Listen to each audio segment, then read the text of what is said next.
नमस्कार दोस्तों, आज की वीडियो में हम बात करेंगे रेशो प्रोपोर्शनल। रेशो प्रोपोर्शनल की 1 से लेकर 4 तक की क्लास आपके आ चुके हैं। सवाल नंबर 1 से लेकर 55 तक के मैंने आपको सॉल्व करा दिए। उम्मीद करता हूं कि आपने सभी सवाल 1 से लेकर 55 के सभी कर लिए होंगे। अगर अभी तक आपने 1 से लेकर 55 तक के सवाल नहीं करें, सबसे पहले हमारे 1 से लेकर 55 तक के सवाल करिए, उसके बाद जाकर सवाल नंबर 56 से आज करना स्टार्ट करिए। अगर आप हमारे चैनल पर नए हैं तो आप हमारे चैनल को सब्सक्राइब करके बेल आइकन का बटन दबाना ना भूलें, जिससे कि आने वाली सभी वीडियो की जानकारी आपको मिलती रहे। तो बिना टाइम वेस्ट करे हुए सीधे आपको क्लास पे ले चलते हैं और देखते हैं सवाल नंबर 56। 600 रुपए को एबीसी में इस प्रकार विभक्त किया गया है कि ए के 2/5 भाग से 40 रुपए अधिक, बी के 2/7 भाग से 20 रुपए अधिक तथा सी के 9/17 भाग से 10 रुपए अधिक परस्पर बराबर है। बी का कितना भाग है? वेरी वेरी मोस्ट इंपोर्टेंट, आपके एग्जाम के पॉइंट ऑफ व्यू से बहुत ज्यादा इंपोर्टेंट सवाल है। बच्चे इसमें कम से कम 5-5 मिनट भी लगा देते हैं सॉल्व करने में, और बहुत बच्चे ऐसे होते हैं कि 10 सेकंड में भी करके चले जाते हैं। 10 सेकंड भी नहीं लगाते और इसका आंसर टेक करके चले जाते हैं। बहुत देर 5-5 मिनट भी लगा लेते हैं। मैं आपको दोनों अप्रोच बताता हूं कि 5 मिनट कैसे लगती है और 10 सेकंड में कैसे बता के चले जाते हैं। आप हमारी पूरी वीडियो के साथ बने रहिए, हम आपको बताते हैं कि इन सवालों को किस तरीके से करे जाते हैं। ए के 2/5 भाग से 40 रुपए अधिक, ए के 2/5 भाग से 40 रुपए अधिक, ऐसा उसने बोला है, तथा बी के 2/7 भाग से 20 रुपए अधिक, है ना। जिस लैंग्वेज में वो आपसे बात कर रहा है उसी लैंग्वेज में आप बात करते रहिए। सी के 9/17 भाग से 10 रुपए अधिक परस्पर बराबर है। ये सब बराबर दिए हैं हमने, मान लिए। इसके 4 ऑप्शन दिए हुए हैं, 150, 170, 200, 280, 200, 280। मैं आपको इसका लॉन्ग मेथड बताता हूँ, मतलब किस तरीके से इसमें टाइम लगता है और बच्चे क्या अप्रोच लगाते हैं। एक्चुअली इसमें आपको दिया हुआ है ए प्लस बी प्लस सी बराबर 600 रुपये। देखो बच्चों की कमी क्या है, बच्चे इसमें प्रैक्टिस नहीं करते, मैथ की प्रैक्टिस नहीं करते, तो उनको जो भी अच्छा लगता है वो उसमें पेन चलाना स्टार्ट कर देते हैं। इसकी मैथ अच्छी है तो वो क्या करता है कि भाई उसको के बराबर मान लेता है। वो कहता है कि सर 2/5 प्लस 40 बराबर के बराबर है। मैं कहूंगा बिल्कुल सही बात है। इस 40 को के पास ले जाइए, इस 40 को के पास ले जाओगे तो कितना हो जाएगा, के माइनस के 40, है ना। मतलब सीधे सीधे मैं आपसे कहूँ ए का मान कितना होगा तो आप मेरे से कहोगे के माइनस 40, है ना। जो माइनस कुछ नहीं है ना, के माइनस के 40 अपॉन इस वाले 2 को अपॉन में जाएगा, बताओ अपॉन में जाएगा, और ये 5 हमारा मल्टीपल में चला जाएगा। तो मैं कह सकता हूं कि 5/2, ए का मान कितना आ गया 5/2 के माइनस 40। इसी प्रकार बी का मान निकालेंगे, के साथ कितना जाएगा हमारा 20, के माइनस के 20 अपॉन 7 मल्टीपल में अपॉन 2। और सिमिलरली सी की वैल्यू कितनी हो जाएगी, के माइनस के 10 अपॉन 17 मल्टीपल में और 10 अपॉन में, और 10 क्यों 9 है, 10 नहीं है, 9 अपॉन में। क्लियर। यहाँ से आपके ए बी सी के मान निकल के ए बी सी के मान को आप यहाँ पुट कर दीजिए। मतलब यहाँ पे जब आप ए प्लस बी प्लस सी के मान को आप पुट करोगे तो यहाँ से आपकी वैल्यू किसकी निकल के आएगी। जब आप यहाँ पुट करोगे तो ये सारे टर्म्स किसके रिलेटेड हैं, के का मान हमारा निकल के आएगा, है ना। और के मान को आप यहाँ पुट कर दीजिए, आपका आंसर होगा। तो इसमें जब आप सॉल्व करोगे तो इस सॉल्यूशन में ही 3-4 मिनट लगा लोगे, के का मान निकालने में 3-4 मिनट लगा लोगे, और 1 मिनट का आपका ये प्रोसीजर हुआ तो टोटल आपके 4 से 5 मिनट इसमें बर्बाद होते हैं। तो इसमें बच्चा करते भी हैं या फिर इसे छोड़ देते हैं। अब आपको किस तरीके से करना है आप ये समझिए। क्लियर। और वैसे भी मैं आपको बता दूं, अगर आप इतना सॉल्यूशन कर रहे हैं तो मैं आपको बता देता हूं कि के का मान आपका 100 निकल के आएगा। आप मेहनत कर रहे हैं तो बेकार ना करें। के का मान कितना निकल के आएगा 100। अगर आप याद कर सकते हैं इस सवाल को अगर आप याद कर सकते हैं कि जब भी पेपर में इस टाइप का सवाल आता है, मतलब इस टाइप का मतलब सवाल यही आएगा, अगर आएगा तो ये भी मैं आपको बता देता हूँ। अगर इस टाइप का सवाल आता है तो आपको यही सवाल मिलेगा और उसमें k बराबर 100 निकल के आएगा। k की वैल्यू यहाँ पुट कर दीजिए, ABC के मान आपके निकल जाएंगे। लेकिन पेपर में आपको इस तरीके से बिल्कुल भी नहीं करना। अब आपको करना किस तरीके से आप ये समझिए, ठीक है, ऐसा कुछ भी नहीं करना। अब देखिए ABC, ए की अमाउंट में जो भी ये प्रोसीजर हुआ है बी और सी सब आपस में बराबर है। यहां से एक चीज मेरी क्लियर समझ में आ रही है, इसके ऑप्शन जब भी मैं देख रहा हूं, 600 नहीं है ऑप्शन, ध्यान रखना, हाँ 4 ऑप्शन दिए हैं, ठीक है, 150, 170, 200, 280। यहां से क्या समझ में आ रहा है कि बी का मान मेरा पॉइंट में नहीं है, मतलब मेरे पास जो भी अमाउंट है, मतलब बी के पास जो भी अमाउंट है वो परफेक्ट संख्या है, मतलब 150, 170, 200, 280 पॉइंट में नहीं है। समझ लो, ऐसा नहीं है कि 225 रुपये 50 पैसे हैं या 325 रुपये 50 पैसे हैं या 75 पैसे हैं 20 पैसे, ऐसा नहीं है, टोटल संख्या है। इसका मतलब कि यहाँ पर जो भी अमाउंट होगा ना वो क्या होगा, एक टोटल संख्या होगी, एक परफेक्ट संख्या होगी, फिक्स होगी, मतलब एक ऐसी संख्या होगी जो पॉइंट में नहीं होगी। क्लियर। और जो भी मेरी संख्या होगी वो 7 से पूरा पूरा विभाजित कर रही होगी, है ना। जो भी संख्या होगी उसमें 7 का पूरा पूरा भाग जा रहा होगा। अगर 7 का पूरा पूरा भाग नहीं जाएगा तो मेरा पॉइंट में आएगा। सपोज बी का मान 100 होता है ना, तो 100 होगा तो ये 7 से डिवाइड नहीं होगा, तो 7 से डिवाइड नहीं होगा तो पॉइंट में जाएगा। पॉइंट में फिर 2 का मल्टीप्लाई करोगे फिर 20 जोड़ोगे तो में आ जाएगा, और बी का अमाउंट तो पॉइंट में दिया ही नहीं है ना। क्लियर। अब आप मेरे से कहोगे सर बी का मान यहाँ दिया हुआ, जरूरी थोड़ी नहीं है कि 7 से डिवाइड हो, है ना, कुछ भी हो सकता है, उसमें कोई परेशानी तो है, 20 भी तो जुड़ रहा है ना, उसमें 20 भी तो जुड़ रहा है। मैंने कहा आपकी बात बिल्कुल सही है, एक बात इधर भी देखने जरा, बी का जो भी अमाउंट होगा वो 7 का मल्टीपल है या नहीं है। ऐसे भी तो बोल सकता हूं मैं, बी का जो भी अमाउंट होगा वो 7 का मल्टीपल है या नहीं है। 2 से डिवाइड हो रहा होगा और 7 का मल्टीपल होगा, तो मैं ये भी कह सकता हूं बी का जो भी अमाउंट होगा वो 7 से डिवाइड हो रहा होगा, है ना। कोई संख्या 14 दी है तो या तो ये कह दो कि भैया 14 मेरी 7 से डिवाइड है, या ऐसे कह लो 14 मेरी 7 का मल्टीपल है, बात तो एक ही पड़ेगी। 40 दिया है तो या तो आप जैसे कह लो ये संख्या मेरी 8 से डिवाइड है, या ऐसे कह सकते हो 40 मेरी 8 का मल्टीपल है। जो आपका मन करे वो कर लो, मैंने दोनों तरीके से समझा दिया। जिसको अजीब लग रहा है कि यार सर 7 का डिवाइड क्या, बी तो एक अमाउंट है, उस फिक्स अमाउंट पे 7 का डिवाइड हो रहा है ना, तो मैंने कहा बिल्कुल सही बात है, आपकी बात में दम है। तो मैंने कहा यहाँ देखिए मेरा के का बी का मान जो भी होगा वो मेरा 7 का मल्टीपल होगा, है ना। क्लियर बात आई समझ में, है ना। जो बच्चे इस चीज को नहीं समझ पा रहे वो यहाँ समझिए, बी का अमाउंट जो भी होगा वो मेरा 7 का मल्टीपल होगा। मैंने आपको एग्जाम्पल के थ्रू भी समझा दिया। अब दोबारा अपने सवाल पे आ जाइए, बी का मेरा जो भी मान होगा वो 7 का डिवाइडेशन हो रहा होगा उसमें, तो आप सीधे ऑप्शन पे आइए, क्या 7 का डिवाइड इसमें हो रहा है, आप कहोगे नहीं हो रहा। 7 का डिवाइड इसमें हो रहा है, नहीं हो रहा। 7 का डिवाइड इसमें हो रहा है, बिल्कुल ही नहीं हो रहा। 7 का डिवाइडेशन हो रहा है, तो आपका आंसर कितना आ गया, 280। आपने देखते ही आंसर लगाया, मतलब सवाल आपका इधर था, इधर देखिए 600 रुपए को एबीसी में इस पर विभाजित करना है। 1 के 2 बटे 5 का 40 अधिक बी का 2 बटे 7 देखा, 7 से कौन सी संख्या विभाजित है, डी, तो डी आंसर इतनी देर में आप लगा के चले गए 10 सेकंड में।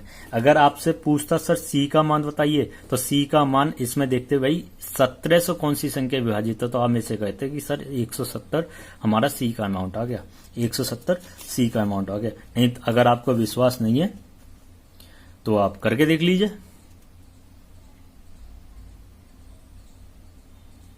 बताओ, देखो मैं आपको करके बताता हूँ। देखो सी का अमाउंट हमारा ये था, और मैंने आपको के की वैल्यू कितनी बताई थी, 100।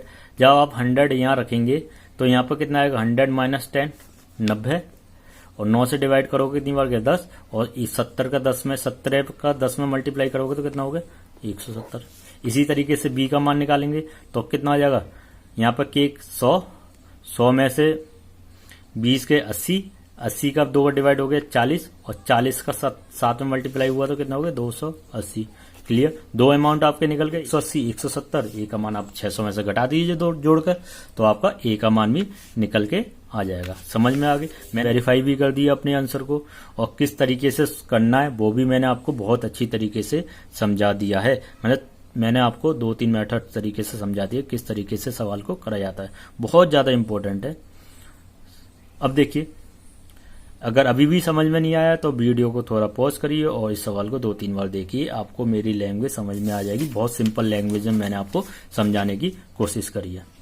57वां सवाल देखेंगे। कोई धन एबीसी में इस प्रकार विभक्त किया गया है, यदि ए को 1 रुपया मिलता है तब बी और सी को 65 पैसे तथा 35 पैसे मिलते हैं। जब ए को 1 रुपया मिलता है तो बी और सी को 65 पैसे और 35 रुपये मिलते हैं। यदि सी का भाग 840 रुपये है तो कुल धन कितना होगा? अब समझिए बात को।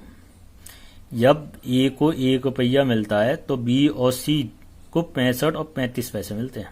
मतलब सिंपल वे में मैं आपसे कहूं कि अगर ए, बी और सी का अमाउंट पूछूं, ए को अगर 1 रुपया, 1 रुपये में कितने पैसे बताओ? 1 रुपये में कितने पैसे? 100 पैसे। तब बी को 65 पैसे मिलते हैं और सी को 35 पैसे मिलते हैं। बंटवारा हो गया। जब ए को 1 रुपया मिलता है तो बी और सी को क्रमशः 65-35 पैसे मिलते हैं। सी का भाग कितना है? सी को मिले हैं 840 क्या रुपये है ना। अगर इसे मैं पैसे में कन्वर्ट करूंगा तो कितना हो जाएगा? 840 इंटू 100 पैसे है ना। इसका मतलब 35 नहीं है, कितना है? 840 00 पैसे। क्लियर? सी के पास कितने? 840 00 पैसे। अब 35 में कितने का मल्टीप्लाई कराया है? 840 00 पैसे आ जाए। तो एक काम ना करें, इसी में 35 का भाग लगा दें। मैंने आपको समझाया था ना कि अगर आपको नहीं पता कितने का मल्टीप्लाई करना है तो आप इसी संख्या में 35 का भाग लगा दीजिए, आपके पास 1 यूनिट की वैल्यू आ जाएगी। देखो कैसे आई, 5 से डिवाइड करके देखो। 5 सत्ते 35, 5 सत्ते 35, 5 एकम 5, 3, 5 छक्के 30, 4, 5 अट्ठे 40 है ना। 7 का डिवाइड करो, 7 दूनी 14 और 7 चौक 28 और 24 का 00 मतलब कितना हो गया आपकी 1 यूनिट की वैल्यू कितनी होगी? 2400 पैसे। मतलब 1 यूनिट बराबर कितना आ गया आपका? 2400। ठीक है, आई बात समझ में? आपसे पूछा क्या गया? कुल धन कितना? इसे जोड़िए आप भाई, कितना कुल धन हो गया? 65 और 35 70 और 100 200, 200 यूनिट हो गई पैसे की है ना। 200 यूनिट हो गई आपके पास। क्लियर? अब इसमें मल्टीप्लाई करेंगे, किसमें? 200 में 2400 का मल्टीप्लाई करेंगे है ना। 2400 में 200 का, क्योंकि 200 यूनिट है, 1 यूनिट की वैल्यू कितनी है? 2400। कितना हुआ? 24 दूनी 48, 20 20 20 20। ये सब आपके क्या निकल के आए हैं? पैसे निकल के आए हैं, पैसे निकल के आए हैं। अब आपसे पूछा क्या जा रहा है भाई? इसे रुपए में चेंज करो। रुपए में बताएंगे तो 100 का क्या हो जाएगा? भाग लग जाएगा। तो कितना आ जाएगा आपके पास? 4800 रुपये। कितना आ जाएगा? 4800 रुपये। क्लियर? आपका आंसर कितना आ गया इसका? सी। ऐसा नहीं है कि आप इस सवाल को रुपए में नहीं कर सकते थे, कर सकते थे, फिर आपको पॉइंट में चेंज करना पड़ता। पॉइंट में कैलकुलेशन आपके लिए थोड़ी हार्ड हो जाती, इसीलिए मैंने पैसों में कर आपको समझा दिया। अब बात करेंगे सवाल नंबर 58 पर। सवाल नंबर 58 आप देखिए आपके लिए क्या है। 2920 रुपये को एबीसी में इस पर बांटा जाता है कि ए को 3 रुपये मिलता है तो बी को 4 रुपये मिलते हैं। यदि बी को 3.5 रुपये मिलते हैं तो सी को 3 रुपये मिलते हैं। बी और सी के भागों का अंतर बताइए। कंडीशन दे दी अब क्या इसने। 2920 रुपये एबीसी में इस पर बांटा गया कि ए को 3 रुपये, ए को 3 रुपये तब बी को 4 रुपये मिलते हैं, पहली कंडीशन। दूसरी कंडीशन उन्होंने क्या बोला? बी और सी दिए हुए हैं, बी को 3.5 रुपये तब सी को कितने मिलते हैं? 3 रुपये। तो पूछ रहा बी और सी के भागों का अंतर बताइए। बी और सी के भागों का अंतर बताइए। अच्छा, अमाउंट तो दोनों का, तीनों को अमाउंट तो 3 बंदों को 2920 रुपये ही मिल रहे ना। इससे थोड़ी ना कोई लड़ाई है ना, इससे थोड़ी ना लड़ाई है। ए और बी 7 रुपये हो गए, बी और सी के पास 7.5 रुपये हो गए है ना। यहाँ से हम एक बात कर सकते हैं कि भाई हम इनके बीच का रेशो निकाल सकते हैं, नहीं 3, 4, 3.5, 3, बताओ यहाँ पे कितना आ जाएगा। ये ब्रैकेट हो गया आपका, ब्रैकेट, और यहाँ पे ब्रैकेट हो गया। तो इस वाले स्थान को 4 को यहाँ रखेंगे और 3.5 को यहाँ लिखेंगे, है ना। ऐसे ही तो समझाया था कि पड़ोसी वाले स्थान से घेर देते हैं। अब 35 दिया 105, 10.5, 35 चौका कितना हो गया 14, है ना। 140 हुए ना, एक के बाद पॉइंट, और 4 दिया 12। टोटल अमाउंट कितना हुआ मेरे पास, बताओ भाई। 14 और 12 26 और 10 36, 36.5 रुपये हुए। ये और जोड़ लेते हैं। 14 और 12 कितना हुआ 26 और 10 36.5। अब 36.5 बराबर कितना दिया हुआ है 2920। इससे एक यूनिट की वैल्यू आ जाएगी। और उसका आप क्या कर दीजिए, बी और सी में क्या पूछा आपसे, अंतर पूछा है, बी और सी के बीच का अंतर। अच्छा, बी और सी के बीच का अंतर है कितना, 2 यूनिट। कितना है 2 यूनिट। अरे बी के पास 14 रुपए हैं, सी के पास 12 रुपए हैं, तो 2 यूनिट का अंतर है। इसका मतलब मुझे क्या यूनिट की वैल्यू निकालनी है, 2 यूनिट की। यहाँ पर कितनी दी हुई है 36.5% की वैल्यू दी हुई है, मुझे 2 यूनिट की वैल्यू चाहिए बस। इसका मतलब एक काम कर सकते हैं कि 1 यूनिट की वैल्यू निकाल लीजिए, उसमें 2 का मल्टीप्लाई कर दीजिए, है ना। अब वो पता कैसे चलेगा कि भाई 1 यूनिट की वैल्यू कितनी है, तो मैंने आपको बताया था इस संख्या में 36.5 का भाग लगा दीजिए, 1 यूनिट की वैल्यू निकल के आ जाएगी, है ना। इसी तरीके से तो निकालते हैं। क्लियर। मैं एक काम करता हूँ, इस पॉइंट को हटाता हूँ तो एक 0 लगा देता हूँ। आपको लगा लीजिए, हमें क्या परेशानी है। मैं भी कहूँगा मुझे भी कोई परेशानी नहीं है। अब देखिए ये संख्या किससे डिवाइड हो रही है, 5 से जा रही है, सीधे सीधे 5 से डिवाइड करते हैं फिलहाल तो। 5 सत्ते 35, 5 दिया 15, 5 सत्ते 35, 5 दिया 15। 5 से ही इसका डिवाइडेशन हो रहा है, 5 25, 4 5 8 40, 2 5 4 20 और 0, 5 है 840। अब 73 का भाग लगाइए 5 है 840 में, और देखिए कितनी बार जा रहा है, बताओ।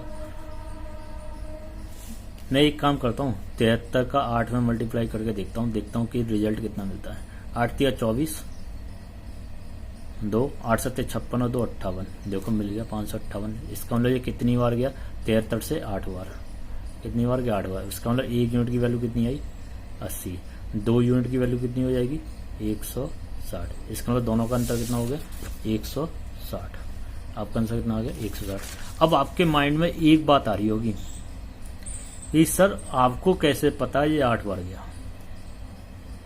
बताओ आपको कैसे पता कि ये 8 बार गया। देखिए भाई ये सब प्रोसीजर होता है कैलकुलेशन का। आपकी जितनी अच्छी कैलकुलेशन होगी, आपकी जितनी अच्छी माइंड में थिंकिंग होगी, इतनी जल्दी करोगे। अब देखो मुझे 8, अब मुझे देखिए मेरी बात को ध्यान से समझिए, इसमें इकाई का अंक कितना है 4। इस 0 को मैं थोड़ी देर के लिए लेफ्ट करता हूँ, यहाँ पर कितना है 4। अब मैं 3 में कितने का मल्टीप्लाई करूँ कि मुझे 4 मिले। अब 2 का करूँगा तो 6 मिलेगा, 3 का करूँगा तो 9 मिलेगा, 5 का करूंगा तो 5 मिलेगा। तो मुझे इकाई का अंक की बराबर नहीं हो रहा, तो मुझे कैसे पता चलेगा कि कितने मल्टीप्लाई होगा। मैंने 8 का मल्टीप्लाई करा, 8 या 24, मुझे दिख गया 4। मुझे समझ में आ गई भाई 8 का मल्टीप्लाई करने से इकाई का अंक बराबर हो रहे हैं, इसका मतलब आगे भी बराबर हो सकते हैं। मैंने तुरंत 8 का मल्टीप्लाई करके देखा कि 584 हो गए, इसका मतलब कि 0 और आ गया, इसका मतलब 80 बार गया। 1 यूनिट की वैल्यू 80, और मुझे क्या यूनिट की वैल्यू चाहिए 2। कितने की 2, क्योंकि दोनों का अंतर कितना है 2। तो 2 1 की 80 तो 2 की कितनी होगी 160। उम्मीद करता हूं कि आप सवाल बहुत अच्छी तरीके से समझ रहे होंगे। एक एक पॉइंट को आप मेरी बात को अच्छी तरह से सुन भी रहे होंगे, समझ भी रहे होंगे। देखिए आप प्ले लिस्ट में जाकर बाकी के चैप्टर भी कर सकते हैं। मैंने आपको time and work, number system, Kiran की बुक का करा रखा है, परसेंटेज राकेश यादव सर की बुक का करा रखा है। आप सब प्ले लिस्ट में जाइए, उसे आप कर लीजिए। एलसीएम एलसीएफ भी मैंने आपको करा रखे हैं। सब के सब आपके यूपीएसआई और एसआई के ऊपर पूरी के पूरा हमारा फोकस है। आने वाले समय में बहुत जल्दी मैंने एक वीडियो बना भी रखी है यूपीएसआई 2020 वैकेंसी के ऊपर, आप उसे देख लीजिए। अगस्त के महीने में आपको नोटिफिकेशन आ जाएगा। नवंबर दिसंबर के महीने में आपकी परीक्षाएं होंगी। जब तक आपको सभी की सभी किताबों का सॉल्यूशन मैं आपको प्रोवाइड करा दूंगा, मतलब चाहे वो RS अग्रवाल हो, चाहे SD यादव हो, चाहे किरण की किताब हो, मैं सभी का सभी आपको कोशिश करूंगा नवंबर के महीने तक सभी का सभी आपको सिलेबस प्रोवाइड करा दिया है यूपीएसआई और लेखपाल के अकॉर्डिंग। क्लियर? यूपीएसआई हो चाहे लेखपाल हो, मैं आपको पूरी किताब का सॉल्यूशन करा रहा हूं, तो आप ये समझ सकते हैं कि पूरी किताब का सॉल्यूशन सभी परीक्षाओं के लिए इम्पोर्टेंट है।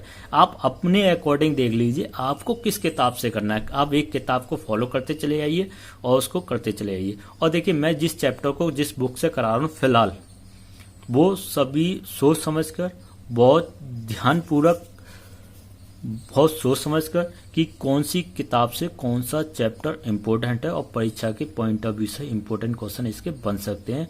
इसीलिए कि बच्चों पर ज़्यादा बर्डन भी ना पड़े। किरण की किताब लोगे 400 500 सवाल हैं, पेपर में सवाल आएंगे 1 या 2, और 400-500 सवाल में पता चला आपने 1 महीना लगा लिया। पढ़िए उतना जितना पेपर में आना है, मतलब सेलेक्टेड पढ़िए और अच्छी तरीके से पढ़िए। सेलेक्टेड 10 बार पढ़ लीजिए, समझ रहे हो? सिलेक्टेड क्वेश्चन 10 बार पढ़ लीजिए, तो उसी को सबको ध्यान में रखें। मुझे लग रहा है कि जिस चैप्टर की प्रैक्टिस आपको करानी है, मैं किरण की किताब को फोकस कर रहा हूँ। जैसे नंबर सिस्टम हुआ, जब तक आपकी बेसिक क्लियर नहीं होगी, जब तक आप कुछ कर नहीं पाओगे, इसीलिए मैंने नंबर सिस्टम वहां से लिया। परसेंटेज मैंने राकेश यादव सर का लिया। टाइम एंड वर्क मैंने आपका किरण की बुक का लिया। तीनों एक ऐसे चैप्टर हैं जिनकी शुरुआत बहुत अच्छी होनी चाहिए, बहुत बेसिक क्लियर होनी चाहिए, और जब तक इन तीनों चैप्टर की बेसिक क्लियर नहीं होगी आप कुछ भी नहीं सीख सकते। इसीलिए तीनों चैप्टर को मैंने बहुत अच्छी तरीके से पढ़ाया है। अब बाकी के जितने भी चैप्टर बनते हैं वो 1-1, 2-2 सवालों के बनते हैं, तो उसके लिए मैं आपको एक RS अग्रवाल, SD यादव, इन सब की बनाऊंगा। जब सभी सिलेबस कंप्लीट हो जाएगा, फिर जिस जिस किताब के जो जो भी टॉपिक बचे हुए हैं उन किताबों के फिर दोबारा आपको चैप्टर कराऊंगा। जैसे कि अब परसेंटेज राकेश यादव सर का तो हुआ, लेकिन RS अग्रवाल का तो नहीं हुआ। RS अग्रवाल से भी परसेंटेज पढ़ाएंगे। नंबर सिस्टम इसका नहीं हुआ तो इससे भी पढ़ाएंगे। टाइम एंड वर्क इस किताब का नहीं हुआ, इस किताब से भी पढ़ाएंगे। किरण की किताब का हमारा रेशो वाले चैप्टर नहीं हुआ तो किरण की किताब का रेशो भी कराएंगे। मतलब सभी किताब के सॉल्यूशन आपको प्रोवाइड कराए जाएंगे, लेकिन उसके लिए आपको मेहनत करनी पड़ेगी, और मेहनत इस तरीके से करनी पड़ेगी, आपको सभी की सभी वीडियो आपको देखनी पड़ेंगी हमारे साथ। ठीक है, अब देखिए अगले सवाल पे जाते हैं। सवाल नंबर 59। 1540 रुपए को ABC में इस प्रकार विभक्त किया गया कि B के भाग A और C के कुल भाग का 3/11 है। B का कितना हिस्सा है? B का कितना हिस्सा है? अब देखिए, अगर आपको थोड़ा सा भी अगर आपने माइंड लगाया होगा तो वो कह रहा है A और C के भाग का 3/11 है। 3/11 है। अगर आपने मेरे पहले वाले सवाल को देखा होगा तो आपके माइंड में तुरंत आना चाहिए कि मेरा B का मान जो भी होगा वो 11 से डिवाइड होगा। अगर एक ऑप्शन मिलता है तो आपका आंसर हो गया, 2 ऑप्शन मिलते हैं तो कहीं ना कहीं फिर आपको सॉल्व करना पड़ेगा। मैंने देखा कि 30 मेरा 11 से डिवाइड हो रहा है। वेरी गुड, आपको बिल्कुल सही बात है ना?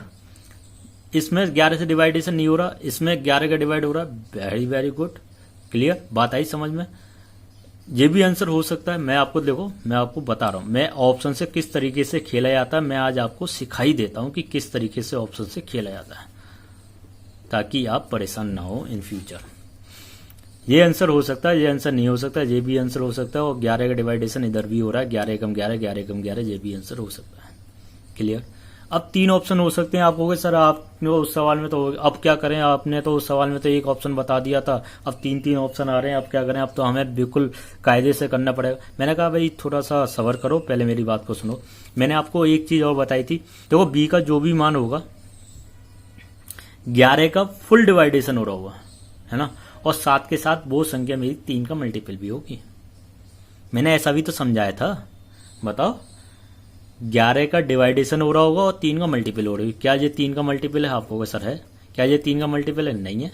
क्या ये आपका 3 का मल्टीपल है? नहीं है। तो ऑप्शन कितना बचा आपका? 330 हो गया ना। बिना सॉल्व करे। कोई भी पंगा नहीं है। अगर अभी भी 2 ऑप्शन ऐसे मिलते तो मैं सॉल्यूशन कर देता, है ना।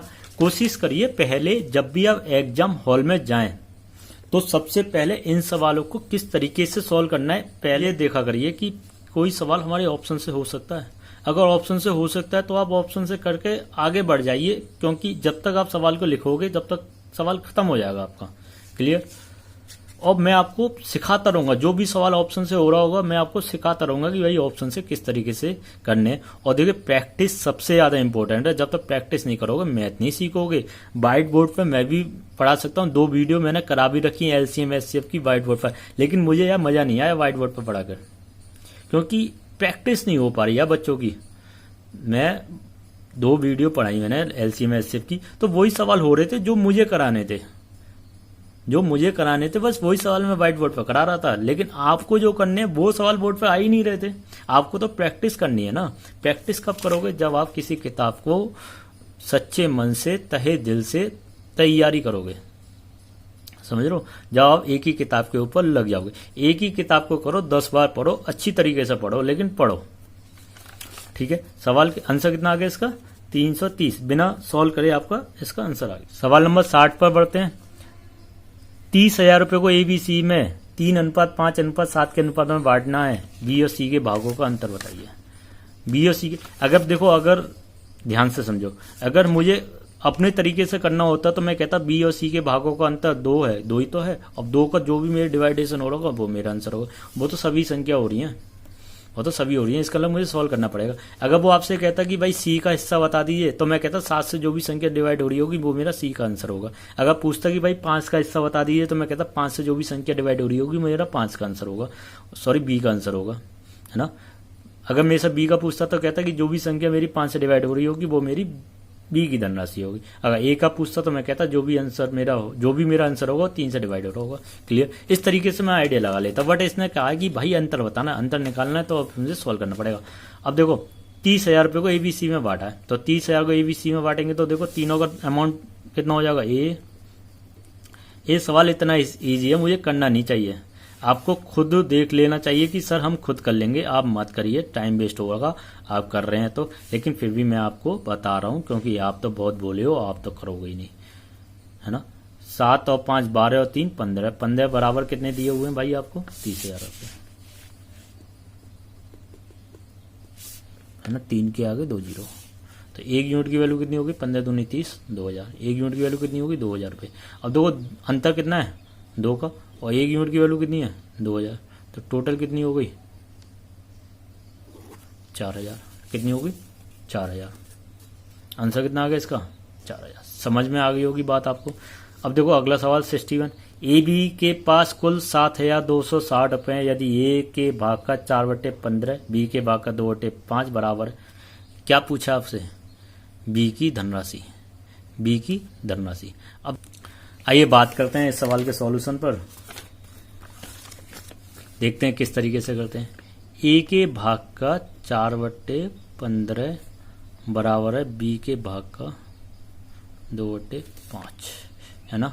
अगर मैं आपसे कहूं कि भाई 5 दिया 15 और 2 का इसमें डिवाइड करा, 2 दूनी 4, और ए अपॉन बी, तो 3 ऊपर 2 इसके अपॉन में बी, है ना।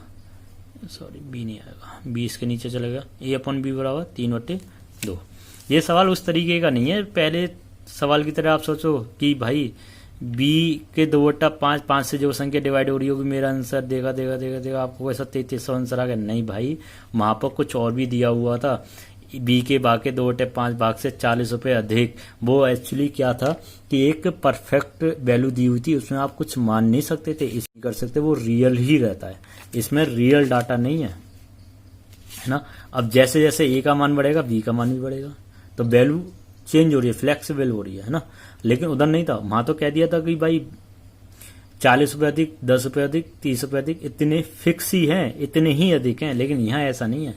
यहाँ अगर ए के पास ₹3 हैं, बी के पास ₹1 है, तो इसका मतलब ₹1 ज्यादा है। अगर मैंने 2 का मल्टीप्लाई कर दिया तो ₹2 ज्यादा हो गए ए के पास, क्योंकि इस पर कितने हो जाएंगे 6 और इस पर कितने हो जाएंगे 4, ₹2 ज्यादा हो जाएंगे। तो वैल्यू चेंज होती चली जाएगी। समझ रहे हो मेरी बात को अच्छी तरीके से?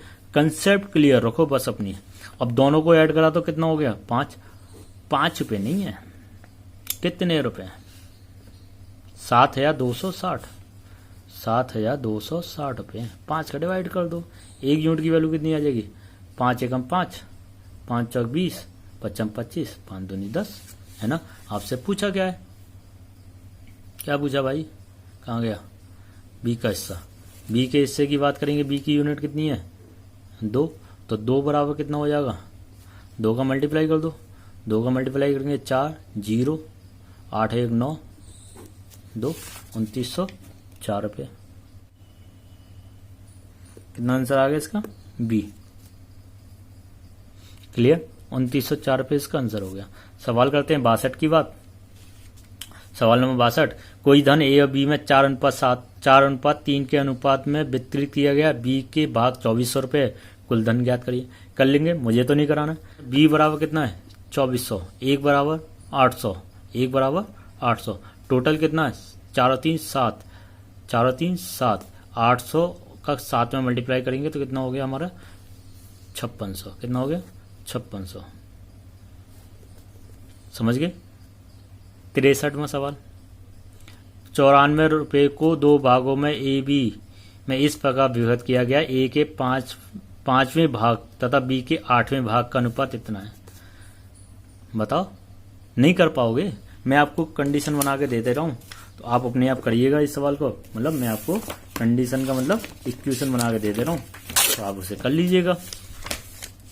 ए के 5 भाग, मतलब ए का 5वां हिस्सा। क्लियर? ए का कहाँ गया भाई? ए का 5वां हिस्सा तथा बी का 8वां हिस्सा का अनुपात 3:4 है ना। इसका आप इधर मल्टीप्लाई करोगे, इसका ऊपर मल्टीप्लाई करोगे तो कितना हो जाएगा 8A/5B। क्या पुराना वाला सवाल नहीं बन गया आपका? बताओ, पुराना वाला सवाल नहीं बन गया? A/B जब आप निकालोगे तो इसका कितना हो जाएगा 15, 8 चौक 32। क्लियर? अब इनको जोड़ कर कितने के बराबर रखना है आपको 94। कैसे? 15 और 32 47, और 47 दूनी कितने होते हैं 94। 47 दूनी 94, मतलब 1 यूनिट की वैल्यू कितनी आ गई 2। आपसे पूछा क्या है पहला भाग मतलब ए का। अब मैंने ही कर दिया यार सवाल, तुम्हें करने को देता हूँ, मैं खुद ही कर जाता हूँ सवाल को, मतलब हद है। 30 आंसर आ गया, तुम्हें करने को दो, मैं खुद ही कर रहा हूँ। 3 संख्याओं का योगफल 196, पहली और दूसरी संख्या का अनुपात 2:3, दूसरी और तीसरी का अनुपात 5:8, दूसरी संख्या। कर लेंगे, अरे बहुत सिंपल है, रेशो ही तो बनाना है। 2 3 AB 2:3, BC 5:8। परेशानी क्या है? ABC आपको मैंने बताया ना एन बना दो। पहली क्लास, जिस किसी ने भी पहली क्लास नहीं देखी है वो पहली क्लास सीख ले, पहली क्लास को देख ले और ये रेशो बनाने सीख ले। कितना हो गया 10, 15, 8 24, सबको ऐड करके 196 के बराबर रख दो। बताओ, ऐड कर लोगे? आप भी कर लोगे या मैं बताऊं? कितना हुआ 25 और 10, 25 और 24 49। 49 नहीं है, 196 दिए हुए हैं। कितनी बार जाएगा? 4 बार जाएगा। क्लियर? पूछा क्या है? दूसरी संख्या बताइए। अरे यार, ये भी मैंने कर दिया। आपको मैं कुछ भी करने को नहीं दे रहा यार, कुछ भी करने को नहीं दे रहा। कर क्यों नहीं रहे? सवाल number 65, very very most important. 3 संख्या 2 3 4 के अनुपात में, बहुत इंपॉर्टेंट सवाल है। 2 3 4 के अनुपात में 3 संख्या A B C। अब वो कह रहा है इनके वर्गों का योगफल। अब क्या उसने कहा कि भाई वर्गों का योगफल, अब क्या योगफल नहीं बोला, वो वर्गों का योगफल बोला है 725।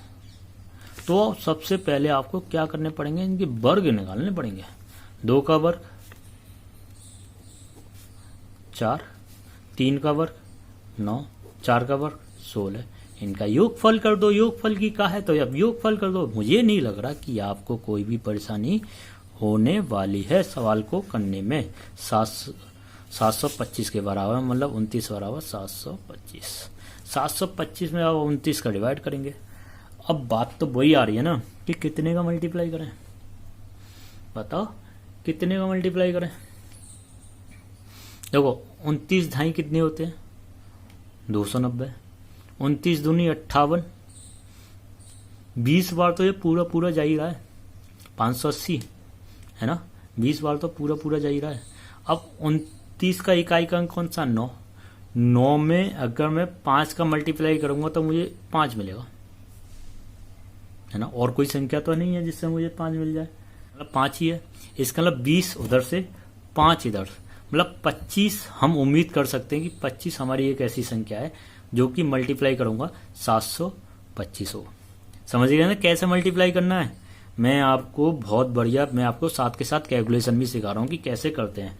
अरे 29 दूनी 58, 20 बार तो पूरे पूरे चले गए। अब 9 में ऐसी कौन सी संख्या मल्टीप्लाई करूं इकाई का अंक 5 मिले, तो हम उससे 5, तो 20 और 5 25।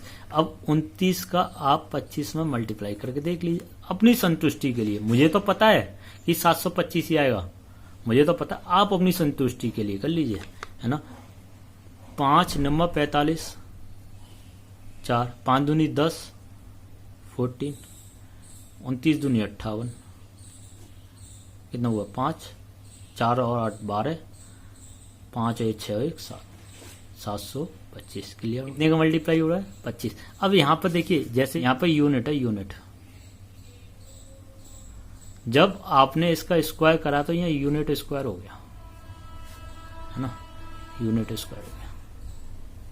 जब आप इसको जोड़ोगे तो 29 यूनिट स्क्वायर हो गया। जब एक यूनिट की वैल्यू निकल के आई तो वो एक यूनिट की नहीं, एक यूनिट स्क्वायर की निकल के आई है 25। ये लाइन आपको समझनी पड़ेगी है ना, ये लाइन आपको समझनी पड़ेगी। एक यूनिट स्क्वायर की वैल्यू कितनी होगी 25, और एक यूनिट की वैल्यू कितनी हो जाएगी 5। एक यूनिट की वैल्यू कितनी हो जाएगी 5। अब आपसे पूछिए बड़ी संख्या बताइए, तो बड़ी संख्या कौन सी है आपकी 4, और 4 में आप 5 का मल्टीप्लाई करोगे तो कितना हो जाएगा 20। कितना हो जाएगा 20। दूसरे नंबर की पूछता तो कितना हो जाता 15, छोटे नंबर की पूछता तो कितना हो जाता 10। इसके अलावा आपका आंसर कितना आ गया 20। आपका आंसर कितना आ गया 20। क्लियर, बात आई समझ में। क्या करा मैंने, एक यूनिट की वैल्यू निकाली, कितनी आ गई 5। कैसे निकली, दोनों संख्या का स्क्वायर करे, यूनिट स्क्वायर निकल गया, क्योंकि यूनिट का भी तो स्क्वायर करोगे तो स्क्वायर, तो 725, एक यूनिट बराबर 25, एक यूनिट स्क्वायर बराबर 25, एक यूनिट बराबर 5। सॉल्व कर दिया 5। आज की क्लास में हमने बात करें सवाल नंबर 65 तक। 1 से लेकर 65 तक के सभी सवाल मैंने आपको करा दिए हैं। जो कोई भी स्टूडेंट नए हैं और इसी वीडियो के माध्यम से हमारे साथ जुड़े हैं तो वो सबसे पहले 1 से लेकर 65 तक के सभी सवाल कर लें और पांचों की पांचों वीडियो हमारी देख लें और चैनल को सब्सक्राइब कर लें, जिससे कि जितनी भी नई नई वीडियो हम आपके लिए प्रोवाइड कर रहे हैं सभी की जानकारी आपको मिलती रहे। और वीडियो को लाइक करना और शेयर करना बिल्कुल भी ना भूलें। अगली वीडियो के साथ हम बहुत जल्दी मुलाकात करेंगे। जब तक के लिए हंसते रहिए, मुस्कुराते रहिए। वीडियो